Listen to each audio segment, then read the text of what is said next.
الحمدللہ رب العالمین والصلاة والسلام علی خاتم النبیین اما بعد فاعوذ باللہ من الشیطان الرجیم بسم اللہ الرحمن الرحیم الصلاة والسلام علیک یا رسول اللہ وعلى آلك وأصحابك يا حبيب الله الصلاة والسلام عليك يا نبي الله وعلى آلك وأصحابك يا نور الله.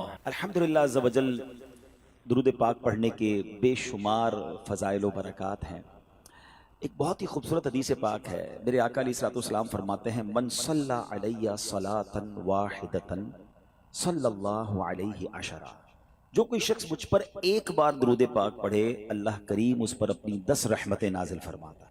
فرمایا ومن صلی علیہ عشرا صلی اللہ علیہ مئۃ.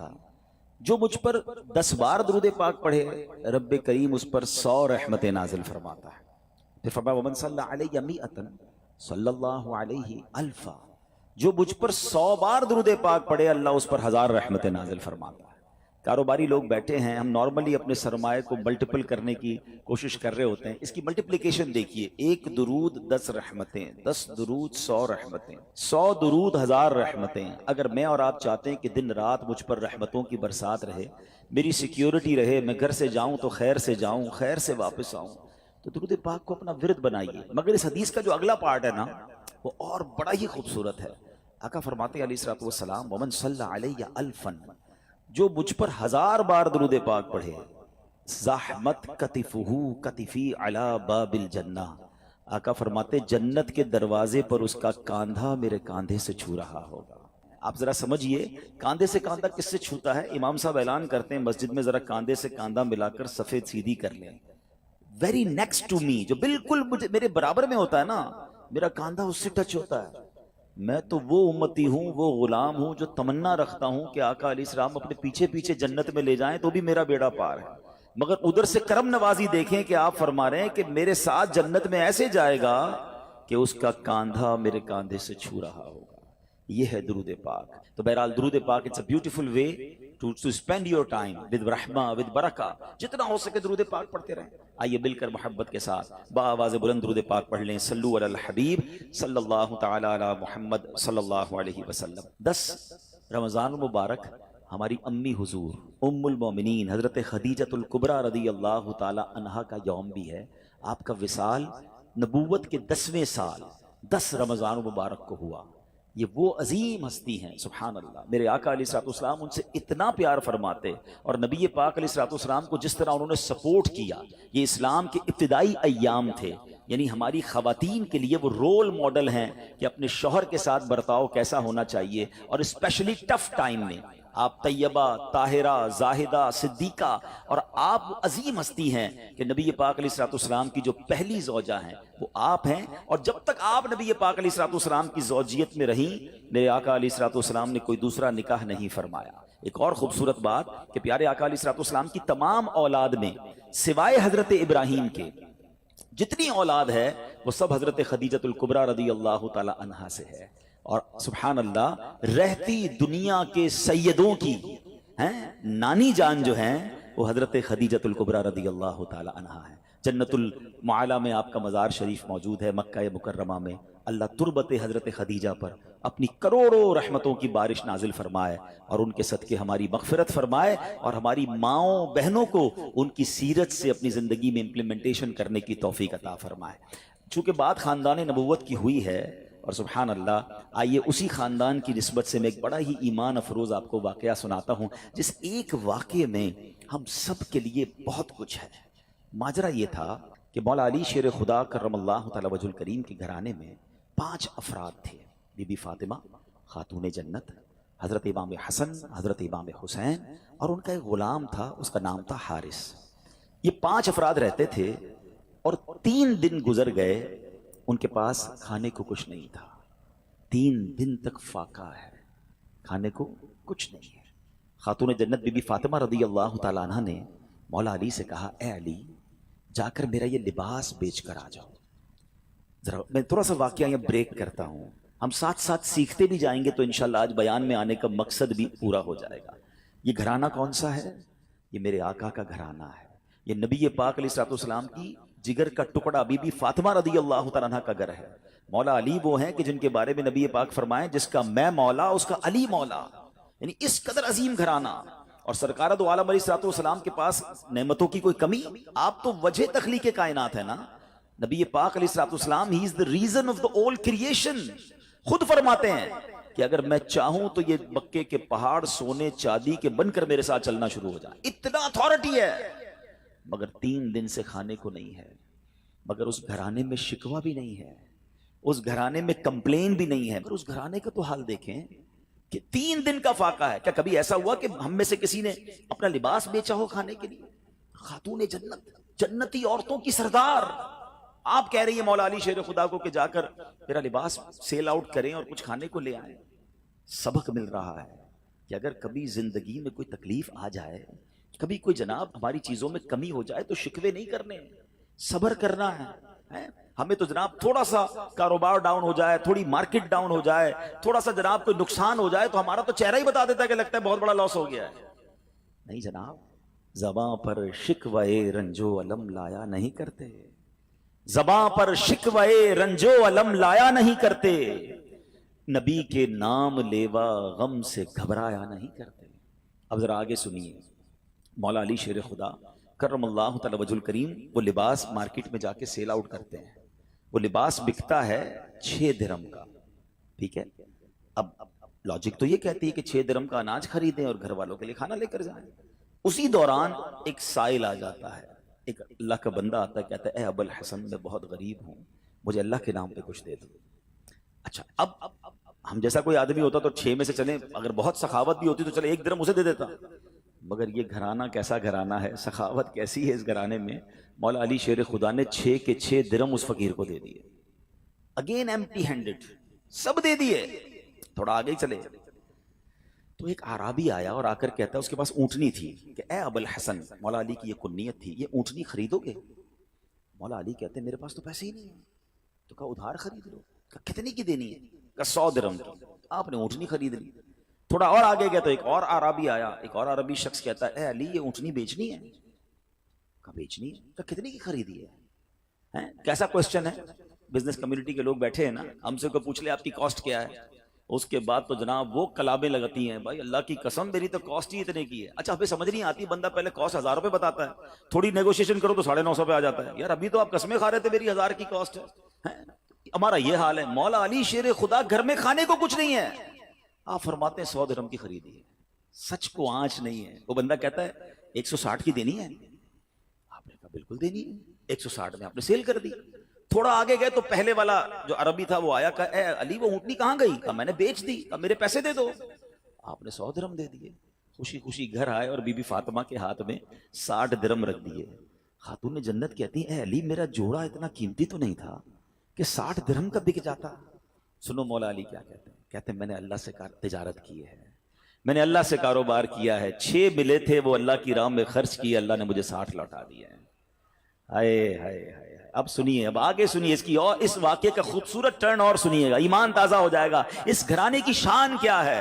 اعلیٰ حضرت امام اہل سنت لکھتے ہیں نا، کیا بات رضا اس چمنستان کرم کی، کیا بات رضا اس چمنستان کرم کی، زہرا ہے کلی جس میں حسین اور حسن پھول. یہ گھرانہ ہی چمنستان کرم ہے. اب جب صبح بارگاہ رسالت میں گئے تو نبی پاک علیہ الصلوۃ والسلام کو یہ بتاتے، مولا علی بتاتے. اس سے پہلے سرور کائنات علیہ الصلوۃ والسلام سوال کرتے ہیں اے علی تمہارا کل تمہارے ساتھ جو معاملہ ہوا تم جانتے ہو کیا تھا؟ مولا علی کہتے ہیں اللہ عالم و رسول عالم، حضور آپ ہی بتا دیں معاملہ کیا تھا. کہا اے علی جو تمہیں اونٹنی بیچنے آئے تھے وہ کوئی اور نہیں، وہ حضرت میکائیل علیہ السلام تھے. اے علی جو تم سے اونٹنی خریدنے آئے تھے نا وہ حضرت جبرائیل علیہ السلام تھے. اور جاننا چاہو گے وہ اونٹنی کون سی تھی؟ یہ وہی اونٹنی ہے کہ جس پر میری بیٹی بی بی فاطمہ خاتون جنت قیامت کے روز سواری کریں گی. یہ ایسا سخی گھرانہ ہے جو تم سے نہ مانگوں تو پھر کس سے مانگوں، تمہارا تو سارا گھرانہ سخی ہے. اب اس ایک واقعے سے اتنا کچھ ہے ہمارے لیے. میں کچھ اور بیان نہ بھی کروں نا، آج اسی ایک واقعے کو میں پرت پرت کھولتا چلا جاؤں تو یہ ایک انسیڈنٹ، یہ ایک beautiful story of the family of رسول اللہ صلی اللہ تعالی علیہ وسلم میں کیا کچھ سکھا رہی ہے. قناعت کس کو کہتے ہیں، صبر کس کو کہتے ہیں، اللہ کی رضا پر راضی رہنا کس کو کہتے ہیں، اور پھر سخاوت کس کو کہتے ہیں، اللہ پر بھروسہ کس کو کہتے ہیں۔ ہم تو بہت عجیب و غریب لوگ ہو گئے ہیں، ہمیں تو اسباب پر بھروسہ ہے، ہماری تو کیلکولیٹر سے کیلکولیشن چلتی ہے کہ نہیں جناب اتنے سال محنت کروں گا تو یہ ملے گا، اپنے پلانز ہی ختم نہیں ہوتے۔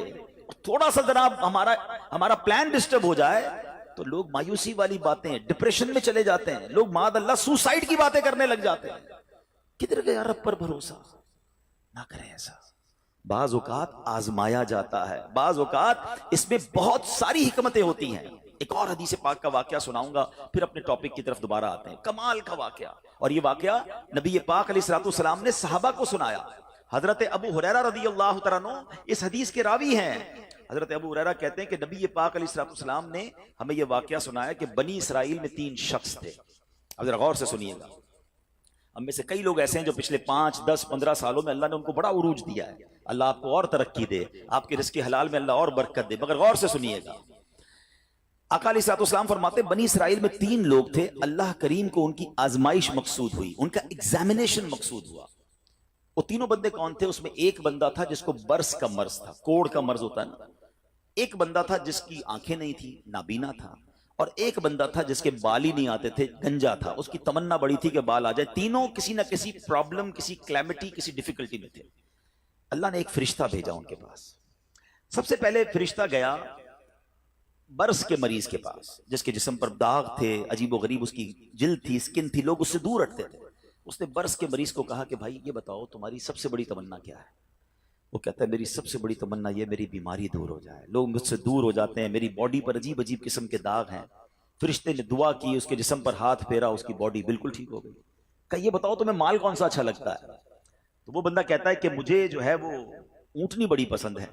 فرشتے نے اس کو ایک اونٹنی دی جو گابن تھی، بچہ دینے والی تھی۔ فرشتہ آگے چلا گیا۔ اب فرشتہ پہنچا دوسرے بندے کے پاس، اور وہ بندہ تھا جو گنجا تھا، اس کے بال ہی نہیں آتے تھے۔ فرشتے نے کہا تیری خواہش کیا ہے سب سے بڑی؟ کہتا بس میرے بال آ جائیں، اس سے بڑی کیا تمنا ہے۔ فرشتے نے اس کے سر پہ ہاتھ پھیرا، دعا فرمائی، اس کے بال آ گئے۔ کہ تجھے مال کون سا پسند ہے؟ تو اس نے کہا کہ مجھے جو ہے وہ گائے بڑی پسند ہے۔ اس کو ایک گابن گائے، بچہ دینے والی گائے دی۔ 3rd پرسن کے پاس فرشتہ گیا، وہ کون تھا؟ اندھا تھا، مادرزاد، بائی برتھ بلائنڈ۔ تیری کیا تمنا ہے؟ بولا میری تو زندگی میں ہے ہی اندھیرا، اللہ کرے میری آنکھیں آ جائیں۔ فرشتے نے اس کی آنکھوں پر ہاتھ رکھا، دم کیا، دعا کی، اس کی آنکھیں آ گئی۔ تجھے کیا چاہیے؟ کہا مجھے بکری بڑی پسند ہے۔ اس کو بکری دی جو بچہ دینے والی تھی، اور اس کے بعد وہ فرشتے نے برکت کی دعا دی، چلا گیا۔ اب اللہ کی شان دیکھی، اللہ نے ان تینوں کے مال میں خوب برکت دی، ہزاروں بکریاں ہو گئیں، ہزاروں اونٹ ہو گئے، ہزاروں گائیں ہو گئیں، یعنی اس زمانے کے وہ ملینر بلینر بن گئے۔ آفٹر سم ٹائم فرشتہ جاتا ہے اب وہ پہلے بندے کے پاس، برس کے مریض کے پاس، اور فرشتہ بھی اسی اپیرنس میں جاتا ہے، فرشتہ خود بھی برس کا مریض بن کے جاتا ہے، اور جا کر کہتا ہے بھائی مجھے کوڑ کا مرض ہے، ایک غریب مسافر ہوں، اللہ نے تجھے بڑا مال دیا ہے، ایسا کر کہ جو اتنی سارے تیرے پاس سینکڑوں ہزاروں اونٹ ہیں، مجھ غریب کو ایک اونٹنی دے دے۔ وہ بندہ کہتا ہے کہ یہ تو میں نے خود کمایا ہے، یہ تو سب میری ایفرٹ ہے، میرے تو باپ دادا کی میراث ہے۔ کہ یہ تجھے اللہ نے نہیں دیا؟ تو کچھ عرصہ پہلے غریب تھا۔ کہتا ہے نہیں کس نے کہا تجھے؟ میں تو پہلے سے ہی مالدار تھا، میرے تو فیملی کا یہ سارا مال ہے، یہ میں نے اپنی محنت سے کیا ہے۔ فرشتے نے کہا ٹھیک ہے، اگر تو سچا ہے تو ٹھیک ہے، اور اگر تو جھوٹا ہے تو اللہ تجھے پہلے جیسا ہی کر دے۔ فرشتہ دوسرے کے پاس گیا۔ اب کس کے پاس گیا؟ گنجے کے پاس۔ کہ بھائی میں بڑا غریب انسان ہوں، مسافر ہوں، تجھے اللہ نے بڑا مال دیا، اتنی گائے ہیں، ایک گائے مجھے دے دے، تو بھی تو غریب تھا کچھ عرصہ پہلے۔ کہتا کس نے کہا تمہیں میں غریب تھا؟ میں تو شروع سے مالدار ہوں، میرے باپ دادا کی جائیدادیں تھی، یہ تو میرا اپنا کمایا ہوا مال ہے، میں نے کیا ہے سب کچھ، میرے پاس کچھ نہیں ہے تجھے دینے کے لیے۔ ٹھیک ہے اگر تو صحیح کہتا ہے تو ٹھیک ہے، اگر جھوٹ بولتا ہے تو اللہ تجھے پہلے جیسا کر دے۔ اب فرشتہ تیسرے بندے کے پاس گیا جو اندھا تھا، پہلے آنکھ والا ہو گیا تھا۔ فرشتہ آنکھ بغیر کا بن کے اس کے پاس گیا کہ بھائی میری آنکھیں نہیں ہیں اور میں غریب بھی ہوں، تجھے اللہ نے اتنی بکریاں دی ہیں، کچھ مجھے بھی دے دے۔ وہ پتہ ہے اندھا کیا کہتا ہے؟ سابقہ اندھا، سچی بات ہے، آنکھ والا تھا وہ۔ کہتا ہے بھائی ٹھیک کہتے ہو، میں تو پہلے اندھا تھا، میرے پاس تو کچھ بھی نہیں تھا، یہ سب میرے رب نے دیا ہے مجھے۔ تو بھی اسی پرابلم میں جس پرابلم میں میں پہلے تھا۔ اے میرے بھائی تجھے جو لینا ہے لے لے، مجھے رب نے کہاں سے کہاں پہنچا دیا، میرے پاس تو تھا ہی کچھ نہیں، تو بھی میری طرح غمزدہ ہے۔ اے بھائی یہ بکریاں تیری، جتنی چاہیں لے جا۔ فرشتہ کہتا ہے مجھے کچھ نہیں چاہیے، اللہ تیرے مال میں برکت ڈال دے، یہ تیری آزمائش تھی جس میں تو کامیاب ہو گئی۔ یہ حدیث پاک میں نبی پاک علیہ الصلوۃ والسلام نے واقعہ صحابہ کو سنایا۔ آج سچ بتائیں ہماری کیفیت کیا ہے؟ ہم جب کچھ بن جاتے ہیں تو ہماری زبانوں پر یہ آتا ہے کہ یہ میں نے کیا ہے، یہ میرا کمال ہے، یہ میرے بیسٹ ڈیسیشن تھے، یہ میرا وقت پہ فیصلہ تھا، میں نے پراپرٹی اٹھا لی تھی تو جناب اتنے آگے پہنچ گیا۔ نہیں پیارے اسلامی بھائیوں، یہ نہ کرنا۔ ہمیشہ زندگی میں ایک ذہن بنائی رکھنا کہ جو کچھ دیا ہے وہ میرے رب نے دیا ہے، میری کوئی اوقات نہیں ہے۔ ارے مجھ سے زیادہ عقل مند لوگ موجود ہیں، مجھ سے زیادہ پڑھے لکھے سمجھدار لوگ موجود ہیں، اگر رب نے مجھے نوازا ہے تو یہ صرف اس کی مہربانی ہے۔ اور جب بندہ اترانے لگ جاتا ہے، جب اپنی شہرت، اپنے مال، اپنی عزت پر یہ گھمنڈ اختیار کرتا ہے، تو ایک بات یاد رکھیے گا، وَتُعِزُّ مَن تَشَاءُ وَتُذِلُّ مَن تَشَاءُ بِيَدِكَ الْخَيْرُ۔ اللہ جسے چاہے عزت دیتا ہے، جسے چاہے ذلیل فرما دیتا ہے۔ ہم نے کروڑوں جس کے فالوورز ہیں ان کو دیکھا منٹوں میں ذلیل ہوتے ہوئے، زکوٰۃ دینے والے دنوں کے اندر زکوٰۃ لینے والے بنتے دیکھے۔ اے میرے پیارے اسلامی بھائیوں، دنیا میں عروج والے جیلوں میں گرفتار ہوتے بھی آپ نے دیکھے۔ وقت نہیں لگتا بدلنے میں، عاجزی، انکساری اور اللہ پر بھروسہ رکھنا۔ ہم نے جو خاندان نبوت کا واقعہ سنا نا، اس میں سے سب سے بڑا میسج پتہ ہے کیا ہے؟ کہ آزمائشیں آتی ہیں، ہم نے اس آزمائش پر صبر کرنا ہے۔ ہم بے صبری کر جاتے ہیں۔ قرآن مجید فرقان حمید میں رب عز و جل نے واضح اعلان فرما دیا، یعنی کمال دیکھیں، ہمیں پہلے سے بتا دیا تمہارا ایگزامینیشن آنے والا ہے۔ کیا فرمایا؟ وَلَنَبْلُوَنَّكُمْ بِشَيْءٍ مِّنَ الْخَوْفِ وَالْجُوعِ وَنَقْصٍ مِّنَ الْأَمْوَالِ وَالْأَنفُسِ وَالثَّمَرَاتِ، یعنی اللہ نے فرمایا ان قریب تمہیں آزمائیں گے، بی ریڈی، بی کیئرفل، آپ کا ایگزام ہونے والا ہے۔ اچھا یہ بھی نہیں فرمایا کہ کسی بھی چیز سے ایگزام ہو جائے گا، ہمیں ایگزامینیشن کے کویسچن بھی بتا دیے کہ کیا کیا ٹیسٹ آ سکتا ہے۔ ہم کہتے ہیں ذرا گیس پیپر تو بتائیں، کویسچنز کیا ہوں گے؟ قرآن نے بتا دیا ہے کہ کیا کیا ٹینشن آ سکتی ہے۔ کیا فرمایا؟ بِشَيْءٍ مِّنَ الْخَوْفِ، کبھی خوف آئے گا، ڈر لگے گا، دشمن سامنے آ جائیں گے، ہیں بچوں کے لیے خوف ہو جائے گا، ماحول آپ کے آس پاس کا ڈینجرس ہو سکتا ہے۔ وَالْجُوعِ، کبھی بھوک سے پریشان ہو جاؤ گے، مال کم ہو جائے گا، غربت آ سکتی ہے۔ پھر فرمایا بِشَيْءٍ مِّنَ الْخَوْفِ وَالْجُوعِ وَنَقْصٍ مِّنَ الْأَمْوَالِ، تمہارے مال خراب ہو جائیں گے، کبھی آپ شپمنٹ منگوائیں گے، کبھی آپ نے سٹاک خریدا ہوگا، کبھی دکان لگائی ہوگی، اچانک مال میں کوئی فالٹ نکل آئے گا، آپ کا کاروبار ڈاؤن ہونے لگ جائے گا، یہ بھی ہو سکتا ہے۔ وَالْأَنفُسِ وَالثَّمَرَاتِ، تمہارے جسموں میں پرابلم آ سکتی ہے، ہم بیمار ہو سکتے ہیں، ہماری باڈی میں پرابلم، بندہ کہتا ہے چلتے چلتے بیمار ہو گیا، every thing is going good, یہ اچانک کون سا وائرس نکل آیا، یہ ٹینشن، یہ امتحان ہونا ہے۔ وَالثَّمَرَاتِ، یا تمہارے پھل، تمہارے مال، تمہارے باغات، یہ بھی خراب ہو سکتے ہیں۔ مگر آگے قرآن کیا کہتا ہے؟ یہ ایگزامینیشن سے جو پاس ہو جائے گا نا، فرمایا وَبَشِّرِ الصَّابِرِينَ، خوشخبری ہے صبر والوں کے لیے، it means good news waiting for you, یہ ٹائم نکالنا ہے، اگر صبر سے نکال گئے تو آگے کیا ہے؟ خوشخبری موجود ہے۔ الذین اذا اصابتهم مصیبہ قالوا انا للہ وانا الیہ راجعون، کہ جب ان پر کوئی مصیبت آتی ہے تو وہ کیا کہتے ہیں؟ واویلا نہیں کرتے، کہتے اللہ ہی کا مال ہے، اللہ ہی کی طرف لوٹ جانا ہے۔ کاش یہ بات سمجھ آ جائے، جب بھی آپ کو فیل ہونا کہ چلتے چلتے معاملات ڈسٹرب ہو رہے ہیں تو بی پریپیئر کہ مجھ پر ٹیسٹ شروع ہو گیا اور میں نے فیل نہیں ہونا ہے، میں نے صبر کے ساتھ یہ مشکل وقت گزارنا ہے، اللہ پر بھروسہ رکھنا ہے، اللہ پر یقین رکھنا ہے۔ اب ہمارا پرابلم یہ ہے کہ جب کسی کو کہو بھائی صبر کرو تو ساری دنیا کو بتا کر کہتے ہیں جناب صبر ہی تو کر رہے ہیں، یہ صبر نہیں ہے۔ آج کل ایک جملہ بڑا مشہور ہے، لوگ کہتے ہیں اللہ آپ کو صبر جمیل عطا فرمائے، صبر جمیل پر اجر عظیم عطا فرمائے۔ ان کو روک کے پوچھو بھائی صبر جمیل کس کو کہتے ہیں، تو کہیں گے شاید کسی جمیل بھائی کا صبر ہوگا۔ یہ کسی جمیل بھائی کا صبر نہیں ہے۔ What is the definition of صبر جمیل؟ یہ ریکوائرڈ ہے، اور وہ کیا ہے کہ دو بندے بیٹھے ہیں، ایک پرابلم میں ہے، ایک پرابلم میں نہیں ہے، لیکن ان دونوں کو دیکھ کر آپ فیصلہ نہ کر سکیں کہ کون پرابلم، پتہ ہی نہ چلے، میرا چہرہ بھی نہ بتائے میں کسی تکلیف میں ہوں۔ ہاں یہ ہے صبر۔ ہمارا تو چہرہ ہی بتا دیتا بھی خیر تو ہے، کوئی بہت بڑا لگتا ہے پرابلم ہے، ہاں بس یار بڑی مشکل میں ہوں۔ اچھا جس کو بتایا کیا وہ حل کر دے گا؟ دنیا بھر کو بتانا ہے یار سر میں بڑا درد ہے، پیٹ میں بہت درد ہے، کاروبار بڑا ڈاؤن ہے، فیملی میں بڑے پرابلمز ہیں، نہ وہ ڈاکٹر ہے کہ علاج کر دے، نہ وہ کچھ ہمارا مسئلہ حل کر سکتا ہے، مگر جو صبر کا ثواب تھا نا وہ میں نے ضائع کر دیا۔ صبر کا ثواب پتہ ہے کتنا ہے؟ سنیے گا، بلکہ میں ایک بڑی عجیب بات کرنے جا رہا ہوں، آپ کو حدیث پاک سناتا ہوں۔ بعض اوقات لوگ، ہم جیسے گناہگار آدمی کو یہ خیال تو نہیں آنا چاہیے، لیکن شیطان ہے نا، کبھی خیال ڈال دیتا ہے یار میں نماز بھی پڑھتا ہوں، روزے بھی رکھتا ہوں، صدقہ خیرات بھی کرتا ہوں، مشکلیں حل نہیں ہو رہی۔ سنو، اب 2-3 حدیثیں آپ کے سارے پرابلم سالو کر دیں گی۔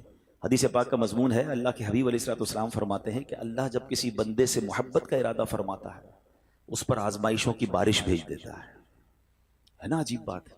اللہ مجھ سے پیار بھی کرے اور مجھ پر آزمائشیں بھی بھیجے۔ حدیث کا اگلا حصہ اس کو پراپر ایلوبریٹ کرتا ہے، ڈسکرائب کرتا ہے کہ مشیت الہی یہ ہوتی ہے، حدیث کا خلاصہ ہے کہ اللہ کی رضا یہ ہوتی ہے کہ اللہ بندے نے جو دنیا میں گناہ کیے ہیں نا، خطائیں ہو گئی ہیں میرے بندے سے، اس پر کچھ آزمائشیں بھیجوں، یہ صبر کرے تو پھر میری بارگاہ میں آئے تو اس کے سارے گناہ معاف ہو گئے ہوں، میں سے جنت میں داخل کر دوں۔ یعنی یہ آزمائشیں تو مجھے میرے گناہ معاف کروانے آ رہی تھی، میرے اللہ کی بارگاہ میں مجھے اللہ سے قریب کرنے آ رہی تھی، اور میں نے واویلا کر کے، میں نے شکوے کر کے وہ سارا ثواب ضائع کر دیا۔ ایک اور حدیث پاک سنیے، اللہ رب العالمین کی بارگاہ میں بندے کا کوئی مرتبہ لکھا ہوتا ہے، ٹھیک ہے، اور بندہ عبادت کے ذریعے روزے رکھ کر، نمازیں پڑھ کے، تلاوت کر کے وہ وہاں نہیں پہنچ پا رہا ہوتا۔ اللہ چاہتا ہے کہ یہ بندہ اس رینک تک پہنچ جائے، اللہ اس پر آزمائش بھیجتا ہے تاکہ میرا بندہ صبر کر لے تو اس کو وہ مرتبہ عطا ہو جائے۔ ہائے ہائے، یعنی آزمائش مجھ پر میرے رینک بلند کرنے، میرے درجے بلند کرنے آئی، اور ہائے میری بے صبری کہ میں نے وہ سب ثواب ضائع کر دیا۔ نہ کریں میرے پیارے اسلامی بھائی، مشکلیں آتی ہیں۔ اچھا پھر پتہ ہے پرابلم کیا ہے؟ ہمارا ایک اور بڑا ایشو ہے، ہم کسی کو مسکراتا دیکھتے ہیں، کسی کو اچھے کپڑے دیکھ لیتے ہیں، کسی کی بڑی گاڑیاں دیکھ لیتے ہیں، کسی کا بڑا گھر دیکھ لیتے ہیں، ہمیں لگتا ہے یار یہ کتنا مزے میں ہے، یار میں ہی اکیلا پریشان ہوں۔ یہ آپ کی بھول ہے۔ ایک بات یاد رکھیے گا، زندگی کی گاڑی مسائل کے پہیوں پر ہی چلتی ہے۔ امیر کے مسئلے اور ہیں، غریب کے مسئلے اور ہیں۔ شہرت جس کو ملی ہے نا، اس کے پرابلمز اور ہیں، جو غیر معروف ہے اس کے پرابلم اور ہیں۔ زمانے میں ہر کسی کو کچھ نہ کچھ ایشو ضرور ہے۔ یہ نہ سمجھے کہ یار یہ اتنا مسکرا رہا ہے، کیا پتہ اس مسکراہٹ کے پیچھے کتنے دکھ چھپائے بیٹھا ہے۔ آپ یقین کریں، بلیو کریں، ایسا نہیں ہے کہ سب لوگ 100% خوشحال ہیں، پرابلم سب کے ساتھ ہوتے ہیں۔ ابھی میں کیا بتاؤں آپ کو، ہمارے پاس تو لوگ دعائیں کروانے آتے ہیں نا، ایسی پرابلم بتاتے ہیں کہ پیروں سے زمین نکل جاتی ہے۔ بعض اوقات ہم اتنے بڑے گھر میں جاتے ہیں، اس کی گاڑیاں کروڑوں روپے کی کھڑی ہیں، ان سے ملاقات ہوئی، وہ کہتے ہیں حضرت آپ سے ایک الگ سے دعا کروانی ہے۔ جب وہ بیچارہ اپنا مسئلہ بتاتا ہے نا، ہمیں لگتا ہے یار ہمارا تو غم ہی کچھ نہیں ہے، یہ کتنی بڑی آزمائش سے گزر رہا ہے، کتنی بڑی پرابلم سے گزر رہا ہے۔ میں آج کی آپ کو مثال دیتا ہوں۔ ایک ہمارے بہت اچھے بھائی تھے، آج سے کچھ عرصہ پہلے انہوں نے ہمیں ایک ماشاءاللہ پراپرٹی دعوت اسلامی کے لیے، بچیوں کے مدرسے کے لیے دی، اور اس کے چند دنوں بعد ان کا وصال ہو گیا۔ ان کو بیچاروں کو کینسر تھا۔ میں ان کے گھر پہ دعا کرنے گیا، ان کے بیٹے نے مجھ سے جب گلے لگانا تو بیٹا رونے لگا۔ اچھا میں سمجھا کہ بیچارہ اپنے والد کو یاد کر کے رو رہا ہے، ظاہر ہے 16 دن پہلے انتقال ہوا۔ اندر گئے، دعا کی، اس کے بعد میرے کان میں کہتا ہے کہ عبدالرحیم بھائی اس وقت میری زوجہ ہاسپٹل میں ہے۔ میں نے کہا کیا ہو گیا؟ کہا میری وائف کو بلڈ کینسر ہو گیا ہے۔ والد کا کینسر میں انتقال ہوا ہے، اللہ نے بڑا نوازا ہے ان کو، جیولرز ہیں، لیکن میں یقین کریں، میں آپ کو سچ بتا رہا ہوں، میں گاڑی میں بیٹھ کے میں بھی رونے لگا، کیونکہ وہ بندہ جب مجھے چھوڑنے آیا نا پھر میرے گلے لگ کے رو رہا تھا۔ میں سوچنے لگا یار کتنا دکھ ہے لوگوں کو، اللہ نے کتنی بڑی ہم پر مہربانیاں کی ہیں۔ اگر مجھے کوئی بڑی بیماری نہیں ہے، میرے بچے میرے ساتھ ہیں، میری فیملی میرے ساتھ ہے، نہیں چاہیے یار دنیا کے سارے اللہ تللے، نہ ملے اتنی ساری لگژریز، صحت سے بڑھ کے کچھ نہیں ہے، مگر ہمیں اس کی قدر ہی نہیں ہے، ہمیں اس کی کوئی اہمیت کا اندازہ ہی نہیں۔ پوچھو ان سے، کروڑوں روپے ہیں مگر علاج نہیں ہو پا رہا، ڈاکٹر بعض اوقات مایوس کر دیتے ہیں۔ کتنا تکلیف میں ہیں لوگ، اور ہم ہیں کہ چھوٹی چھوٹی باتوں پر بے صبری۔ صبر تو کریں، اللہ کی رضا پر راضی تو رہیں۔ میں نے آپ کو خاندان نبوت کا واقعہ سنایا، ارے کھانے کو کچھ نہیں ہے مگر شکوہ نہیں ہے۔ کاش یہ بات ہمیں سمجھ آ جائے اور ہم ہر حال میں اللہ کا شکر ادا کرنے والے بن جائیں۔ اور ایک اور میں آپ کو بات بتاؤں، ہم جو دنیا والوں کو بتاتے ہیں نا، ہوتا کچھ نہیں ہے اس سے۔ مت بتایا کرو دنیا والوں کو، صحیح بتاتا ہوں، مت بتایا کرو، اپنے غم مت بتایا کرو، ثواب بھی چلا جاتا ہے۔ اور بعض اوقات یہ دنیا والے نا ہمارا مذاق بھی اڑاتے ہیں۔ ہم جب کسی کو اپنا پرابلم بتاتے ہیں نا، ہمارے سامنے تو بڑے اچھے بنتے ہیں کہ اچھا ٹھیک ہے میں کرتا ہوں کچھ، بعد میں جا کے دنیا میں باتیں کرتے ہیں، آیا تھا میرے پاس، اس کا یہ مسئلہ ہے، ہاں باتیں بڑی کرتا ہے، بڑی پرابلم میں ہے۔ کیوں بتاؤں میں دنیا والوں کو؟ وہ نعت کا شعر ہے نا، کسی کا احسان کیوں اٹھائیں، کسی کو حالات کیوں بتائیں، کیوں بتاؤں میں دنیا والوں کو مجھے کیا غم ہے نا میرے آقا سلامت رہے ہیں، اللہ کے حبیب علیہ الصلوۃ والسلام ہیں، اور رب عز و جل کی بارگاہ ہے، میں ادھر عرض کروں نا، کسی کا احسان کیوں اٹھائیں، کسی کو حالات کیوں بتائیں، آقا تم ہی سے مانگیں گے تم ہی دو گے، تمہارے در سے ہی لو لگی ہے۔ ہاں اللہ رسول کی بارگاہ میں عرض کیا ادھر آنسو بہاؤ نہ بتاؤ دنیا والوں کو۔ ایک اور کمال کا شعر ہے کہ دنیا والے تو درد دیتے ہیں، دنیا والے تو درد دیتے ہیں، زخمی دل کی دوا مدینہ ہے۔ تو جب دنیا والوں نے کوئی ہمارا بھلا کرنا بھی نہیں، نہ ان کے ہاتھ میں ہے، شفا دینے والی ذات میرے رب کی، برکت دینے والی ذات میرے رب کی، تو اللہ سے ہی باتیں کرو نا۔ تو آج سے یہ ذہن بنا لے میرے پیارے اسلامی بھائی، مشکل آنی ہے تو صبر کے ساتھ وہ وقت گزارنا ہے، اللہ کی رضا پر راضی رہنا ہے۔ وہ بڑا کریم ہے، وہ اپنے غیب کے خزانوں سے آپ کو عطا فرمائے۔ توجہ بیان کی طرف رکھیے گا۔ اور اب آتے ہیں اس پورے واقعے سے ایک اور خوبصورت بات جو ہمیں سیکھنے کو ملی، اور وہ بات کیا ہے کہ نبی پاک کے خاندان کی سخاوت کیسی تھی۔ مولا علی شیر خدا کے پاس صرف 6 درہم تھے، آپ نے وہ سب کے سب دے دیے۔ مگر آج حال یہ ہے کہ لوگ اپنی زکوٰۃ ادا نہیں کرتے۔ آج زکوٰۃ لوگوں کو بھاری پڑنے لگ گئی ہے۔ جب کیلکولیٹ کرتے ہیں کہ جناب کروڑوں روپے زکوٰۃ، تو اس کے بعد ان کو بھاری لگتی ہے۔ نہ کریں ایسا، یہ زکوٰۃ مال کا میل ہے، اور اگر یہ مال کا میل آپ کے مال سے جدا نہ ہوا تو یہ آپ کے مال کو بھی میلا کر دے گا۔ ایک بات یاد رکھیے گا، سرکار دو عالم صلی اللہ تعالی علیہ وسلم کا یہ فرمان ہے، اپنی زکوٰۃ ادا کر کے اپنے مال کو مضبوط قلعوں میں قید کر لو۔ اگر میں اور آپ چاہتے ہیں نا کہ میری آپ کی پراپرٹی سیکیور رہے، ہمارے مال و اسباب سیکیور رہے، تو حدیث پاک میں تو فارمولہ موجود ہے کہ اپنے مال کو زکوٰۃ دے کر مضبوط قلعوں میں قید کر لو۔ لیکن یہاں زکوٰۃ دینے کے لیے تیار نہیں، لوگ لمسم نکال دیتے ہیں، کیلکولیٹ نہیں کرتے۔ یاد رکھیے یہ مال ہی عذاب بن جائے گا اگر آپ زکوٰۃ پوری ادا نہیں کرتے۔ اگر ہمارے پاکستان میں سارے سرمایہ دار کچھ نہ کریں، اپنی زکوٰۃ پوری ادا کر دیں، سارے زمیندار اپنی زکوٰۃ پوری ادا کر دیں، آپ اپنی آنکھوں سے دیکھیں گے کہ غربت کتنی جلدی ختم ہوتی چلی جا رہی ہے۔ میں نے ایک بار کیلکولیشن کی، ذرا سنیے گا۔ پاکستان زرعی ملک ہے، ٹھیک ہے، اور اس کی زراعت کی جو کیلکولیشن ہے وہ انٹرنیٹ پر موجود ہے، you can search with your self. آپ چیک کر لیں کہ 2023 میں پاکستان کی ٹاپ 20 کراپس کون سی ہوئی ہیں، آپ انٹرنیٹ پر خود ڈھونڈ لیں، آپ کے سامنے اس کراپ کی کیلکولیشن بھی آ جائے گی کہ اتنے ملین ٹن، اتنے جناب کروڑ کیجی جو ہے وہ گندم ہوا، تو کاٹن ہوا، تو فروٹس ہوئے، تو شوگر ہوئی۔ پاکستان کو اللہ نے بڑا نوازا ہے۔ شریعت کا حکم کیا ہے؟ جس اللہ رسول کی ہم بات کر رہے ہیں، جس اسلام کو ہم نے قبول کیا ہے، شریعت کا حکم یہ ہے کہ اگر آپ کی فصل اگتی ہے تو اس فصل میں اگر بارش کا پانی ہے اور آپ اپنا پانی پرچیز نہیں کر رہے اور صرف بارش سے آپ کی فصل اگ رہی ہے، تو جتنی فصل اگی 10% عشر کیا کہتے ہیں 10ویں حصے کو، وہ آپ نے نکال دینا ہے اللہ کی راہ میں، وہ غریبوں کا حق ہے، وہ زکوٰۃ ہے زمین کی۔ اور اگر آپ پانی ٹیوب ویل وغیرہ سے لیتے ہیں، پیسوں سے خریدتے ہیں، تو 5%۔ آپ بلیو کریں، میں بیٹھا کیلکولیٹر لے کر کہ پاکستان کی ٹاپ 10 کراپس کتنی ہوتی ہیں، اس کی مالیت کتنی ہے، اس کی ویلیو کتنی ہے، وہ میں نے بنائی اور اس کا 5% لگایا جو دینا ہی دینا ہے۔ آپ یقین کریں وہ بھی خربوں روپے میں بن گیا۔ یہ خربوں روپے کہاں ہیں؟ اگر ہم زکوٰۃ دیتے تو کتنے غریبوں کا بھلا ہو جاتا، کتنے گھر خوشحال ہو جاتے۔ اچھا یہ تو صرف زمین کی زکوٰۃ ہے، پراپرٹیز کی زکوٰۃ اربوں خربوں روپے کے لوگ مالک ہیں، مگر جب کیلکولیٹر چلاتے ہیں نا، اوئے ہوئے ہوئے زکوٰۃ جناب 10 کروڑ روپے بن جائے گی، تو پھر بھاری لگتی ہے۔ اللہ کے بندے، اللہ نے 4 ارب دیے ہیں تو 10 کروڑ زکوٰۃ ہے نا، تو ٹینشن کائے کی ہے؟ شکر ادا کرو، اللہ نے دینے والا بنایا، مانگنے والا نہیں بنایا۔ مگر آج زکوٰۃ بھاری پڑ گئی ہے۔ آپ کو پتہ ہے قارون کیوں دھسایا گیا تھا؟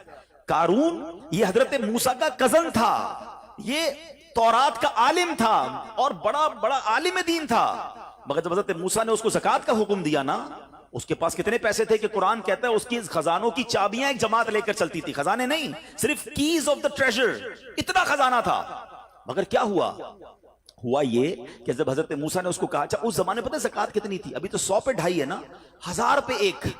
آپ نے فرمایا ہر 1000 پر 1 تم نے زکوٰۃ دینی ہے۔ اس نے کیلکولیٹ کیا تو بہت بنتے تھے، حضرت موسیٰ کے خلاف ہو گیا، زکوٰۃ کا انکار کیا، اپنے خزانوں کے ساتھ زمین میں دھسا دیا گیا۔ پلیز خدا کے واسطے اس آواز کو سب مل کر آگے بڑھائیں۔ میں تو یہ سمجھتا ہوں جس طرح ہم نماز کی بات کرتے ہیں کہ نماز پڑھو، زکوٰۃ دیں، بے شک کسی کو بھی دیں، جو حقدار ہے اس کو دیں، مگر زکوٰۃ پوری دیں۔ پاکستان خوشحال ہو جائے گا، غریبوں کا بھلا ہو جائے گا۔ لیکن زکات جس کی ہزاروں لاکھوں میں شاید وہ نکال دیتا ہے، مگر جب زکات کروڑوں میں ہو رہی ہے تو لوگوں کے دلوں پر بوجھ بنتی جا رہی ہے. اس کو بوجھ نہ بننے دینا. میں ایک دعا کرتا ہوں آج، اگر آپ کو لگے تو آپ بھی آمین کہہ دینا. اپنے لیے تو میں کئی بار یہ دعا کرتا ہوں کہ یا اللہ مجھے وہ مال نہ دینا جس کی زکات مجھ پر بھاری ہو جائے. کہو آمین. یا اللہ وہ مال دینا کہ میں خوش دلی سے تیری راہ میں زکات دوں. اچھا یہ بھی بڑا ایشو ہے، پیسے نکلتے ہیں تو بھاری بڑے پڑتے ہیں. اللہ فرماتا ہے تم اس وقت تک بھلائی کو نہیں پہنچ سکتے جب تک اپنی پیاری چیز راہ خدا میں خرچ نہ کرو. آپ بہترین خرچ کرو نا، اللہ آپ کو اس سے زیادہ عطا فرمائے گا. اچھا جب بھی کیلکولیٹر، دیکھیں کچھ چیزیں کیلکولیٹر سے کیلکولیٹ ہوتی ہیں، مگر اللہ کی راہ میں جو خرچ کرنے والا معاملہ ہے نا وہ رحمت کے کیلکولیٹر سے کیلکولیٹ ہوتا ہے. وہ میرے اور آپ کے کیلکولیٹر سے کیلکولیٹ نہیں ہوگا. آپ حساب کریں گے کہ یار مولانا صاحب کہہ رہے ہیں اللہ کی راہ میں خرچ کرنے سے مال کم نہیں ہوتا، کروڑ روپے ہیں 2.5 لاکھ زکات دوں گا تو 97.5 بچ گئے، یہ تو کم ہو گئے. آپ اس کو کہیں نوٹ کر لیجئے، اگلے سال آپ کروڑ روپے کی زکات نہیں دے رہے ہوں گے، آپ اس سے زیادہ کی زکات دے رہے ہوں گے. یہ کیسے؟ جو بھی زکات دیتا ہے آپ اس کو پوچھ لیجئے، ہر سال اس کی زکات بڑھتی ہے. کیوں بڑھتی ہے بھائی؟ زکات تو کم ہو، پیسے کم ہونے چاہیے تھے. نہیں جناب، یہ میرے نبی علیہ الصلوۃ والسلام کا وعدہ ہے. ویسے تو میرے آقا جو فرمائے حق ہے، مگر اس حدیث میں اللہ کے رسول علیہ الصلوۃ والسلام نے قسم اٹھائی.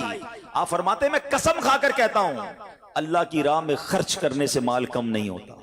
تو پھر تو لاک کر دو نا، پھر تو سمجھ جاؤ کہ جب نبی پاک قسم اٹھا کر فرما رہے ہیں. اچھا پھر آپ سب کو دیکھ لیں، جو بانٹ رہا ہے نا ہم ہر سال اس کا بڑھتے ہوئے دیکھ رہے ہیں. کم نہیں ہوتا. یہ بے وقوفی ہے جو یہ سوچتا ہے کہ یار دے دوں گا تو کم ہو جائے گا. نہیں. اور پھر میں آخری بات کر دوں اپنے بیان میں، جو ایک اور ایشو جو بہت بڑا ہم دیکھتے ہیں، ایک تو زکات پوری دینی ہے اور انجوائے کر کے دینی ہے، خوش دلی سے دینی ہے، مزے لے کر دینی. یہ نہیں کہ دل پر بوجھ یار کیا کروں 1 سال ہو گیا اب تو زکات دینی پڑے گی. نہیں، یہ نہیں. دو اور انجوائے کرو، اللہ کی راہ میں خوش دلی سے دو. ایک واقعہ سن لیں، بات اور کلیریفائی ہو جائے گی. حضرت ابو جعفر اپنے زمانے کے بڑے ابدال ہیں. ان کے گھر میں ایک فقیر آیا تو انہوں نے اپنی زوجہ کو کہا کہ اپنے پاس کیا ہے دینے کے لیے؟ کہا حضور صرف 4 انڈے ہیں گھر میں، nothing else, 4 eggs only. کہا یہ چاروں ہی دے دو.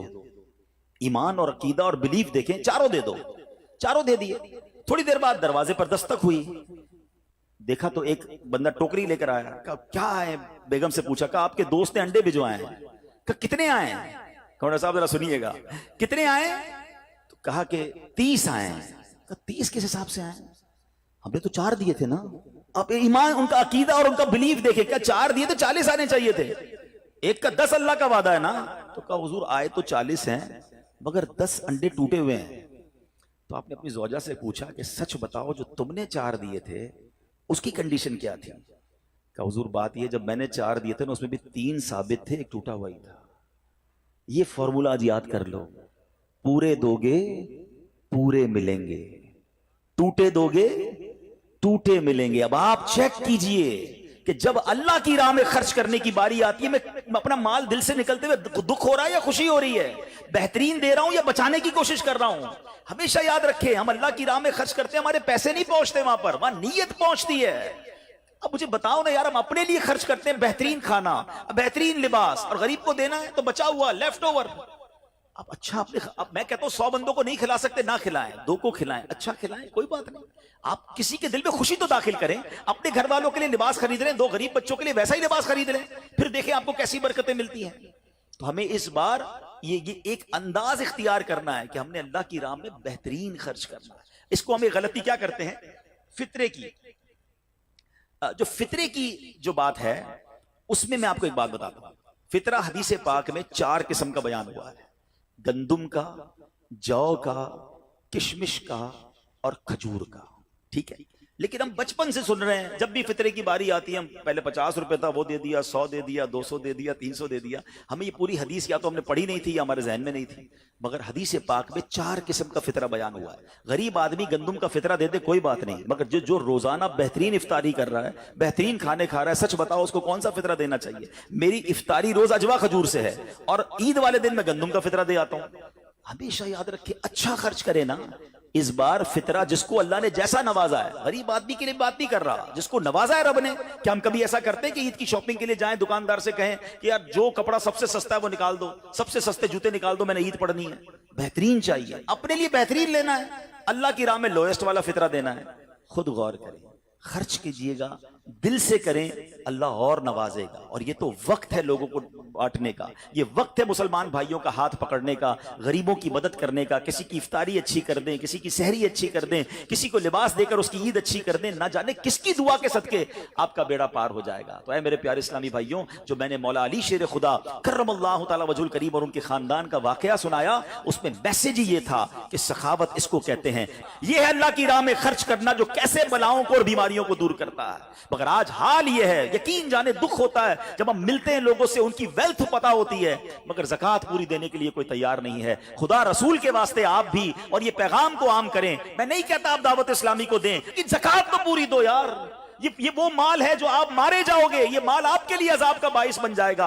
اور واللہ میں 2-4 دن پہلے ایک بزنس مین کے پاس گیا, بعض اوقات ہمیں بزنس مین بھی سکھا رہے ہوتے ہیں. کیا کمال کی اس نے مجھے بات کہی, وہ کہتا ہے عبدالحبیب بھائی میرا یہ پیغام ذرا بزنس کمیونٹی تک پہنچائیے گا کہ جو زکوٰۃ نہیں دیتے نا اور جو خرچ نہیں کرتے, ان کو پتہ ہی نہیں ہے وہ کتنا بڑا لاس کر رہے ہیں. میں جب سے میں نے بانٹنا شروع کیا ہے میرے مال میں ایسے برکت آئی ہے, میں خود حیران ہوں. میرے سامنے ڈیل ہوتی تھی وہ مجھے نظر نہیں آتی تھی, میں ادھر اللہ کی راہ میں صدقہ کرتا ہوں, ایسا لگتا ہے آنکھوں سے پردہ اٹھتا ہے, میرا کام ہو جاتا ہے. تو ان کو بتائیے آپ اپنا خود نقصان کر رہے ہیں اللہ کی راہ میں خرچ نہ کر کے. تو یہ ڈیوٹی ہے, بچپن سے سنا تھا اسلام کے 5 پلر ہیں, توحید, روزہ, نماز, حج اور زکوٰۃ. ہم زکوٰۃ کو تو ایسے اگنور کر بیٹھے ہیں کہ جناب دے دی اپنی مرضی سے, کوئی 5 لاکھ دیتا ہے, کوئی 10 لاکھ دیتا ہے. زکوٰۃ کس کو جاری ہے یہ بھی نہیں سوچ رہے کہ میری زکوٰۃ کا یہ مستحق ہے کہ نہیں, میں جس آرگنائزیشن کو دے رہا ہوں اس کے پاس کوئی زکوٰۃ ادا کرنے کا صحیح فارمولا ہے کہ نہیں, یا میں جس بندے کو دے رہا ہوں وہ زکوٰۃ کا مستحق ہے کہ نہیں. بس سر سے ایک بوجھ اتارنا ہے, لم سم اماؤنٹ دے دینی ہے, یہ نہیں چلے گا. خدا را یاد رکھیے زکوٰۃ پوری کیلکولیٹ کرنا بھی آپ کی ذمہ داری ہے اور صحیح مستحق تک پہنچانا بھی آپ کی ذمہ داری ہے. اور آپ بلیو کریں جس دن آپ نے یہ کام کر لیا آپ ملٹیپلیکیشن دیکھیں گے, آپ اپنے غم اور اپنی پریشانیاں دور ہوتے ہوئے دیکھیں گے. میں رب کریم سے دعا کرتا ہوں اللہ ہمیں دل کھول کر اپنی راہ میں خرچ کرنے کی توفیق عطا فرمائے. اور پھر سب سے پہلا حق آپ کی زکوٰۃ کا وہ حق ہے آپ کے اپنے غریب رشتہ داروں کا. اپنے غریب رشتہ داروں کو آپ دیجئے زکوٰۃ, کیونکہ جو اپنے رشتہ داروں کو زکوٰۃ دیتا ہے, صدقہ کرتا ہے, اس کو ڈبل ثواب ملتا ہے, ایک صدقہ دینے کا, ایک صلہ رحمی کرنے کا. اور پھر آپ کے غریب رشتہ داروں سے بعد زکوٰۃ بچ جائے تو پھر میری گزارش ہے کہ دعوت اسلام کتنے بڑے پیمانے پر دنیا میں کام کر رہی ہے, تو اپنی زکوٰۃ کا اپنا حصہ جو ہے اس میں ضرور عطا فرمائیں. اللہ کریم ہم سب کا جمع ہونا اپنی بارگاہ میں قبول فرمائے. آمین بجاہ النبی الامین صلی اللہ تعالی علیہ وسلم.